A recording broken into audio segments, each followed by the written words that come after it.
Chapter 9. My dear Wormwood, I hope my last letter has convinced you that the trough of dullness or dryness through which your patient is going at present will not of itself give you his soul, but needs to be properly exploited. What forms the exploitation should take I will now consider.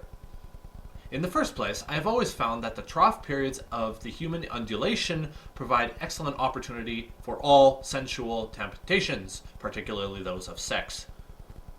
This may surprise you, because of course there is more physical energy and therefore more potential appetite at the peak periods, but you must remember that the powers of resistance are then also at their highest.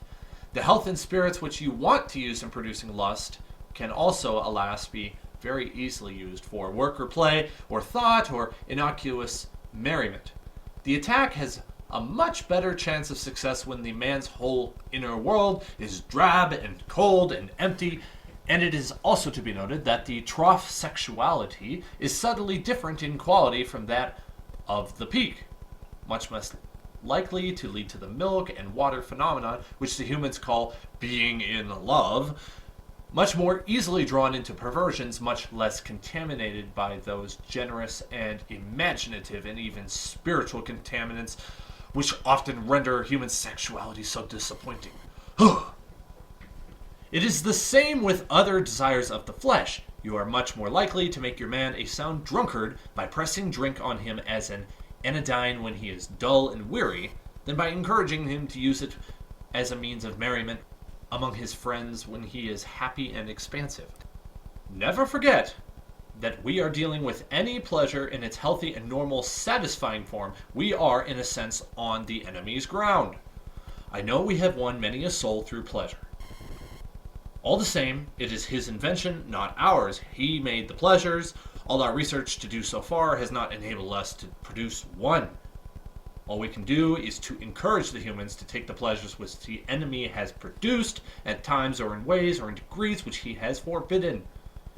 Hence we always try to work away from the natural connection of any pleasure to that in which it is at the least natural, least redolent of its maker, and least pleasurable. An ever-increasing craving for an ever-diminishing pleasure is the formula. It is more certain, and it's better style.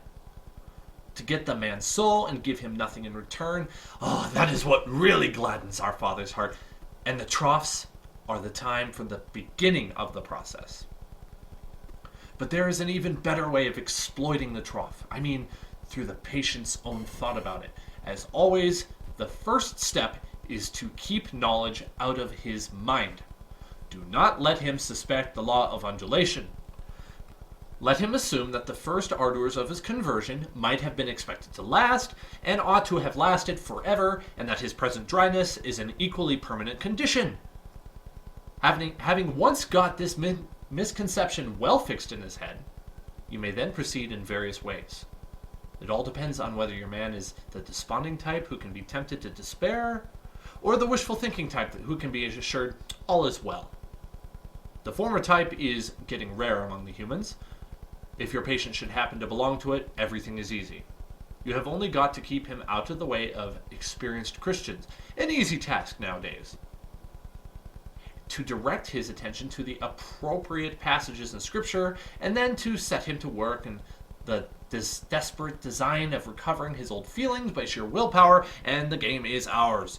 If he is of the more hopeful type, your job is to make him acquiesce in the present low temperature of his spirit and gradually become content with it, persuading himself that he is not so low after all. In a week or two, you will be making him doubt whether the first days of his Christianity were not, perhaps, a little excessive. Talk to him about moderation in all things. If you can once get him to the point of thinking that religion is all very well up to a point, you can feel quite happy about his soul. A moderated religion is as good for us as no religion at all, and more amusing. Another possibility is that direct attack on his faith, When you have caused him to assume that the trough is permanent, can you not persuade him that his religious phase is just going to die away like all of the previous phases? Of course, there is no conceivable way of getting, by reason from the proposition, I am losing interest in this, to the proposition, this is false.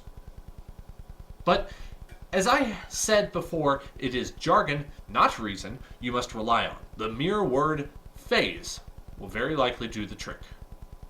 I assume that the creature has been through several of them before, they all have, and that he always feels superior and patronizing to the ones he has emerged from. Not because he has really criticized them, but simply because they are in the past. You keep him well fed on hazy ideas of progress and development and the historical point of view, I trust, and give him lots of modern biographies to read. The people in them are always emerging from phases, aren't they? You see the idea? Keep his mind off the planned antithesis between true and false. Nice shadowy expressions. It was a phase. I've been through all that.